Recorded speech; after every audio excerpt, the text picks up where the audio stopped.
지금 보이시나요? 네. 예. 예, 여기서 그냥 한번 시작을 해보겠습니다.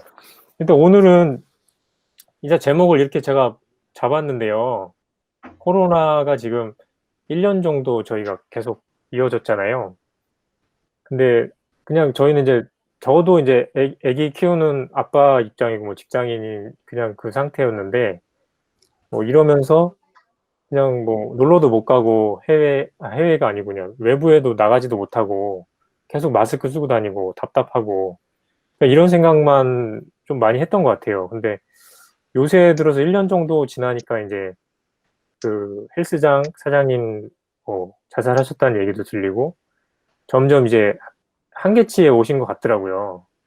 그러면서 언론에서 지금 요새 나오는 게 위기 때마다 빈부격차가 더 심해지는데 코로나도 여지없이 격차가 굉장히 심해졌다.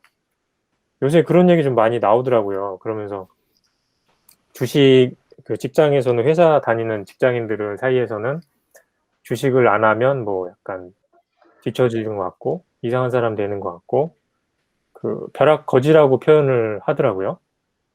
부동산 같은 경우도 1년 전에 비해서 뭐 몇 배 오른 것도 있고 주식 투자하신 분들도 뭐 20년도 초쯤에 들어가신 분들은 뭐 2배, 3배 벌었다는 얘기도 막 들리고 하니까 자기만 그냥 아무것도 안 하는 사람들 입장에서는 그냥 다들 벼락 부자가 됐으니까 상대적으로 벼락거지라는 용어가 또 생겼나 봐요. 그래서 그러면 이게 이제 아무것도 안 하신 분들은 뭐 불안한 감도 있었을 것이고 뭘 했다가 잘 안 되면은 지금 들리시나요? 네, 들리고 있습니다. 네, 잘 들립니다. 예, 잘 들려요. 왜 해보니까 재밌나요, 지금? 불안하냐 말할 때?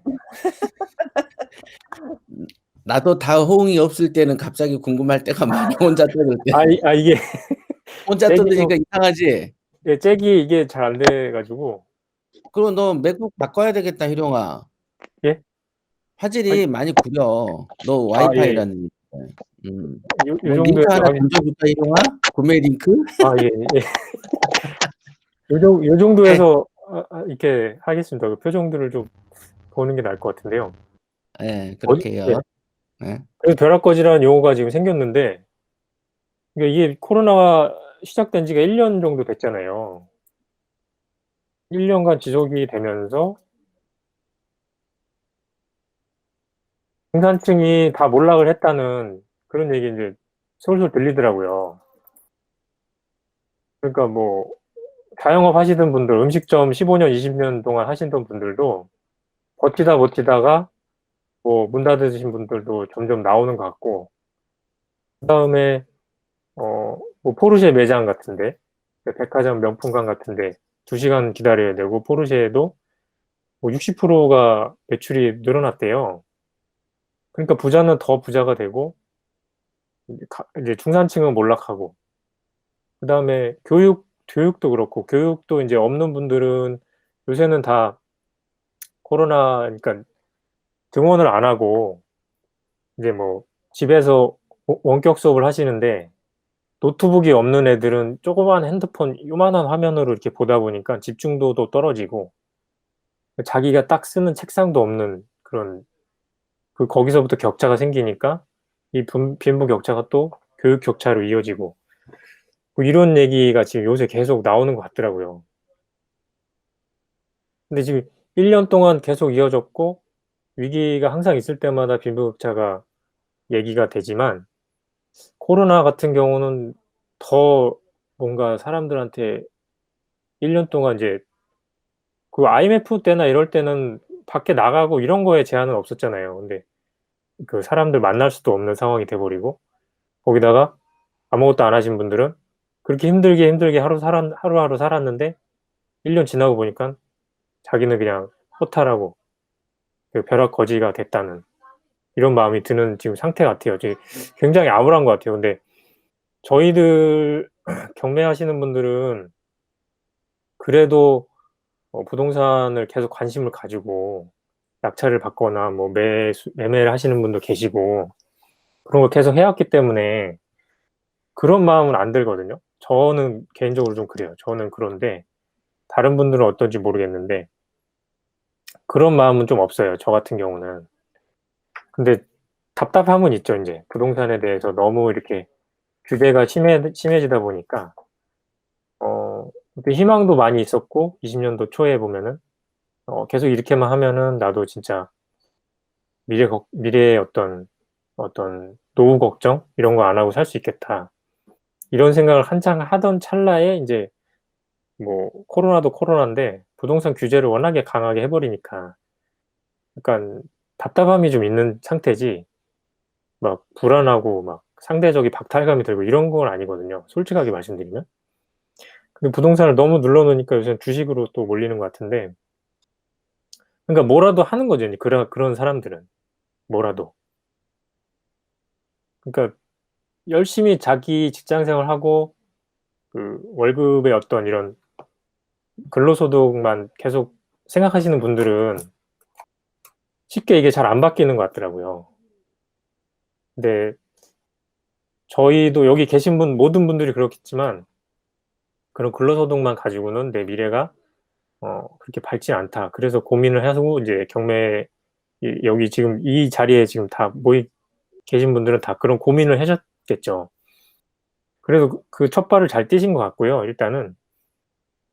그리고 지금 이렇게 급작스럽게 자산의 가치가 이렇게 올라간 거 이 코로나 때문에도 더 그렇지만 근데 이게 평소에도 계속 이어졌던 상황인 것 같거든요. 그 은행 지급준비 제도라고 그 들어보신 분이 많이 계시겠죠. 지금 계신 분들이 어떤 직종이고 이런 건 제가 잘 모르지만 이거를 피드백을 어떻게 해야 되나요? 지급준비 제도를 모르시고 이렇게 잘 모르시는 분들 혹시 계신가요? 설명을 해줘 그냥. 예예. 음. 이게 인제 제가 자료를 따로 만들진 않고 캡처를 간단하게 했는데 요거를 한번 읽어 봐 드릴게요. 그 지급준비 제도란 뭐 금융기관으로 하여금 지급준비금 적립 대상 채무의 일정 비율에 해당하는 금액을 중앙은행에 지급준비금으로 예치하도록 의무화하는 제도다.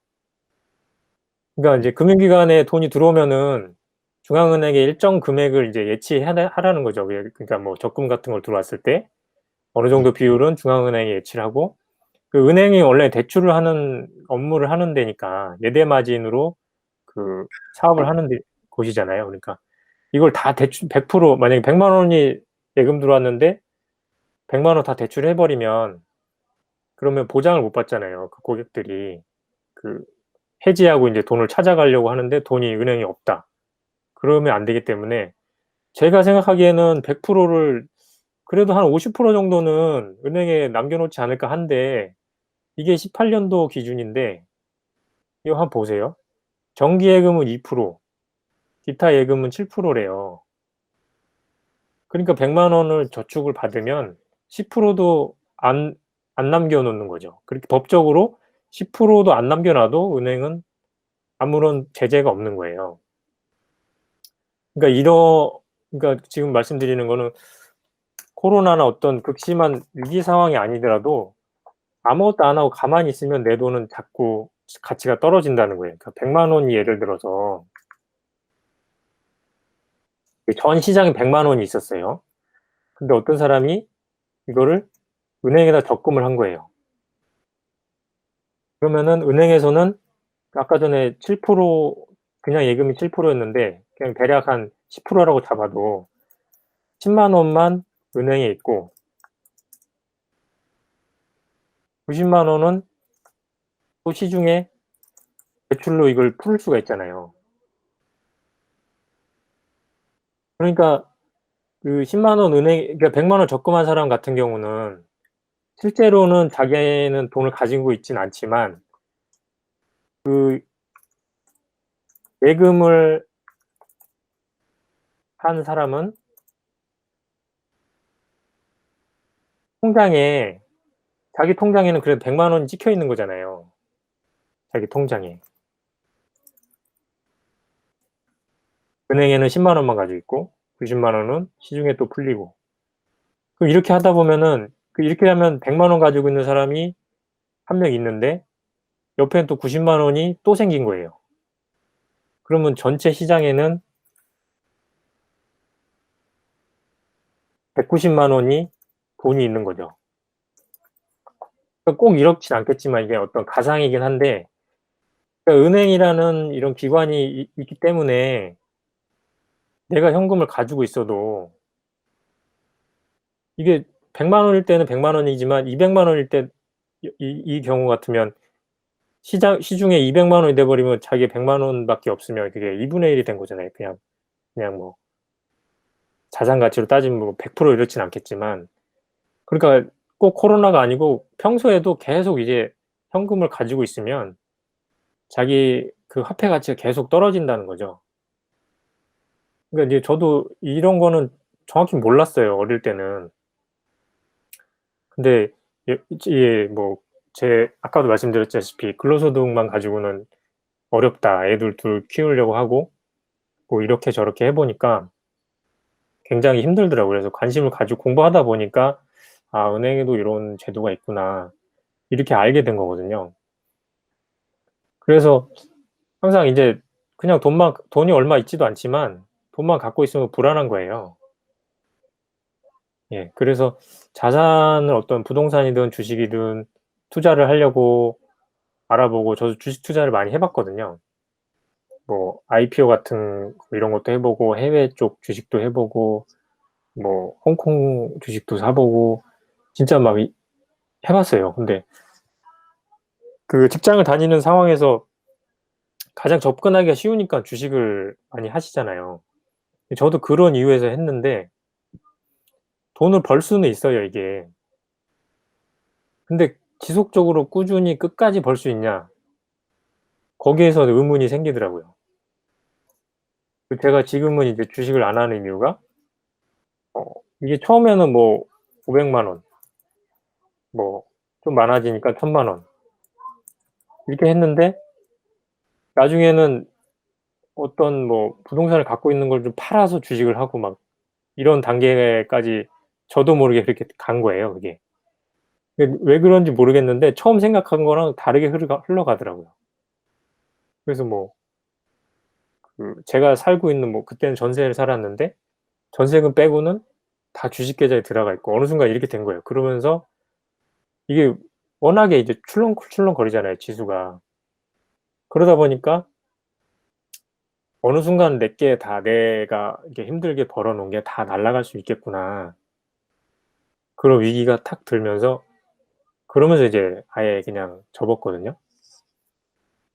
근데 지금 제일 쉽게 접근할 수 있는 게 우리나라에서는 주식 아니면 부동산이잖아요.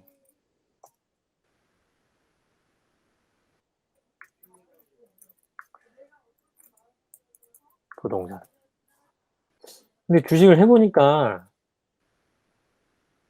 이게 진짜 한 방에 다 날릴 것 같다는 위기가 확 들고, 그러면서 부동산에 관심을 갖게 돼서 인제 뭐 여기까지 왔거든요, 저는.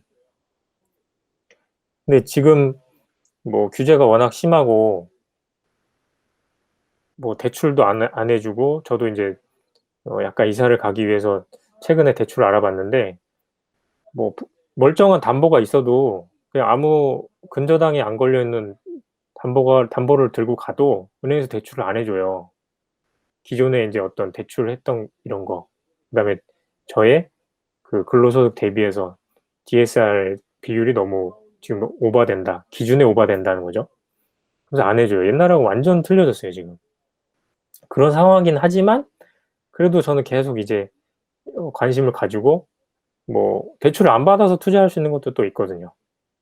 빌라 같은 거 뭐 이런 거는 뭐 2-3천만 원에 낙찰받아서 또 투자할 수 있는 것도 있고, 저도 작년에 또 그런 것도 해 놨고. 그래서 지금 한 번쯤 이제 이런 고민은, 근데 지금 아까 전에 잠깐 대화를 나눴는데 이런 고민은 끝내시고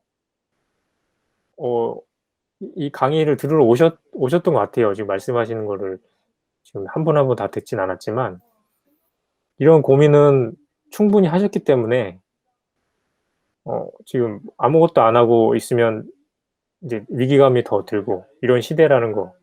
그리고 청년들이 지금 완전 이제 집은 살 수 없다는 인식이 완전 뿌리가 박혀 있어서 어디 돈을 모으고 이렇게 저축을 한다거나 뭐 적금을 한다거나 이런 사람이 없어요, 인제는. 뭐 제 주변만 그런지 모르겠는데 아예 이제 부동산은 그리고 못 사잖아요. 너무 올랐다는 인식 때문에. 아예 포기를 해 버리고 다 주식으로 들어가는 거예요. 지금 대한민국이 지금 약간 그렇게 바뀌었더라고요. 근데 이 경매라는 거는 일반 아까 방금 말씀드린 그 친구들은 경매라는 걸 잘 몰라 가지고 뭐 그런 시장이 있는 것도 잘 모르기 때문에 싸게 살 수 있다는 걸 모르기 때문에 지레 그냥 포기를 하는 것 같아요. 근데 공부를 계속 하다 보면 아까 잠깐 언급드렸지만 뭐 2,000,000 원, 3,000,000 원짜리 빌라를 그럼 그걸 왜 사냐. 그거 지하 빌라이기도 하고 하지만 시세는 한 1억 간다는 생각을 가지고 있기 때문에 그렇게 사거든요. 그러면 한 7,000,000-8,000,000에서 1억 번다. 이런 생각으로 이제 투자를 하는 건데 뭐 고런 물건도 찾아보고 있기 때문에 그래서 계속 관심을 가지고 저는 인제 투자를 하려고 하는 중이에요. 일단 뭐 제가 말씀드릴 거는 준비된 건 여기까지인데요. 이 이후에는 그 경매하시면서 그럼 뭐 제가 생각하는 어떤 방법 이거는 좀 해야 되는 거 요거는 안 했으면 하는 거 요런 걸 좀 말씀드리려고 하거든요, 이 이후부터는. 근데 지금까지 말씀드린 것 중에 뭐 궁금하시거나 아니면은 뭐 물건 투자한 거가 궁금하시다 뭐 이런 거 있으시면 말씀 좀 듣고 또 이어로 가 볼까요? 이게 마이크가 다 꺼져 있으니까 굉장히 반응을 보여주세요. 어색하네요, 이게. 예. 제가 전문 그래, 강사가 내가 아니기 때문에. 아, 예?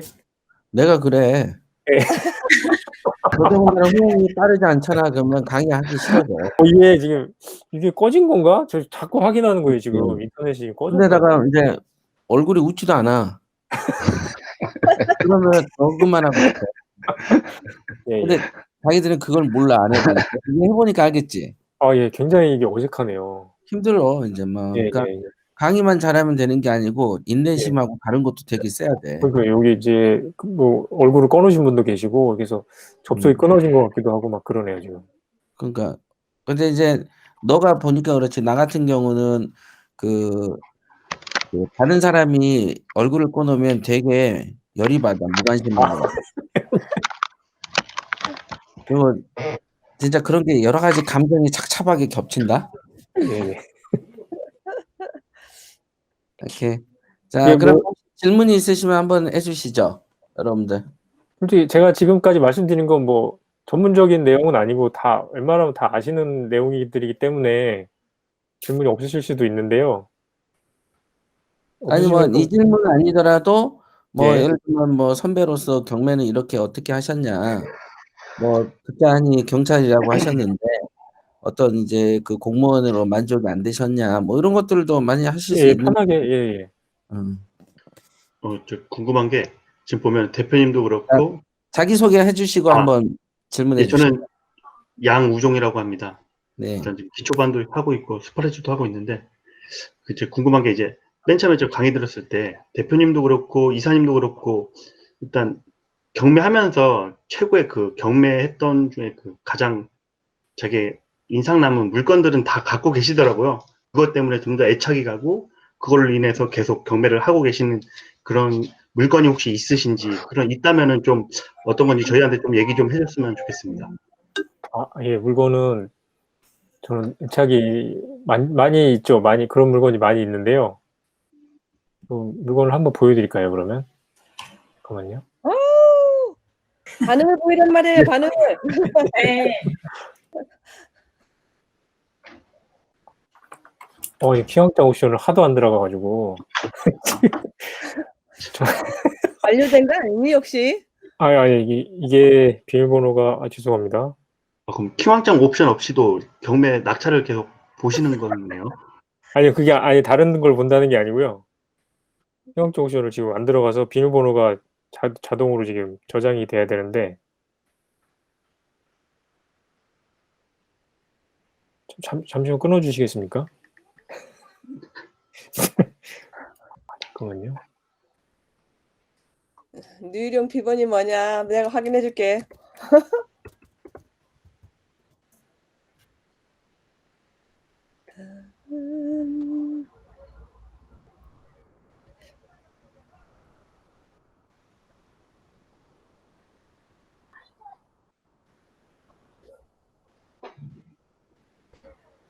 저는 이 물건도 보이시죠? 네. 이 물건도 되게 저 괜찮았어요. 제 나름대로 좀 약간은 평이하다고 생각하고 들어가긴 했는데 그래도 또 진행하면서 좀 힘들었던 것도 있고 그다음에 지금 제가 3년, 4년, 5년 차인데 물건을 계속 사들이는 중이거든요, 지금. 근데 판매한 거는 이제 실제 판매한 건 이거가 한 개예요, 이거. 처음 판매한 거예요. 그래서 지금은 약간 이게 의미가 있는데요. 앞에 보시면 물건이 되게 뭐 그냥 아무 뭐 제한도 없고요. 그냥 평범한 물건이에요. 그 2억 6천의 감정이 돼 있는데 2억 4,100에 제가 낙찰 받았고요. 93%라고 이렇게 돼 있는데 감정은 이렇게 돼 있는데 제가 조사했을 때는 3억 2천 정도? 그 정도는 팔 수 있겠다. 그 정도 가격은 받을 수 있겠다. 그렇게 생각을 했거든요. 뭐 위치는 이제 분당 동원동이라고 돼 있고 방 3개, 거실 하나, 화장실 2개 이렇게 돼 있고요. 보시면 뭐 등기부도 깨끗하고요. 여기는 주인이 살고 있었는데 제한이 아무것도 없는 거예요. 그러니까 되게 평이한 물건이고 근데 제가 이거에 약간 끌린 거는 이제 여기 보시면은 전용이 18평인데 장난 아니다. 예? 돼지집은 장난 아니야. 예. 전용이 18평인데 땅이 21평이에요, 이게. 어. 그러니까 여기가 빌라는 이제 잘 안 그렇게 생겼는데 여기 보시면 주차장이 이만큼이 넓어요, 이렇게. 이렇게.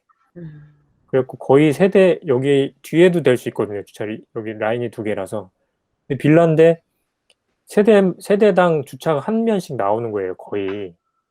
이게 다 지분이 땅이 다 이 빌라 땅이기 때문에. 그래서 굉장히 뭐 이것도 괜찮다 해서 이제 가격도 괜찮고 그렇게 해서 샀는데 여기가 약간 의외였던 게 이제 3층이거든요. 이 집이거든요. 근데 이제 낙찰을 4월, 5월쯤에 제가 받고 여기 보면은 3월이네요. 4월에 잔금을 하고 4월, 5월쯤에 받고 세입자하고 이제 계약을 하려고 했는데 세입자가 신용도가 워낙 낮아가지고 전세 대출을 받는다는데 그게 안 나온 거예요. 그게 한 2-3달 끌고 막 이러다 보니까 장마철이 온 거죠, 이제. 그 사람은 이사 나갔는데 인테리어를 좀 해보려고 했는데 장마철에 비가 오니까 여기서 이제 비가 내리니까 그 현관이 다 젖는 거예요. 그 완전 썩어 있어요, 현관이 보니까. 약간 무슨 동굴에 이렇게 동굴에 들어가 있으면 비가 막 올 때 그 이렇게 뭐라고 표현하지? 동굴 그 굴 앞으로 비가 막 떨어질 거 아니에요. 응. 네. 근데 비가 떨어지는데 이게 여기 샤시가 이렇게 있는데 샤시 바깥에서 물이 떨어지는 게 아니고 샤시 안에서 물이 막 이렇게 떨어지는 거예요. 제가 거실에 있는데 응.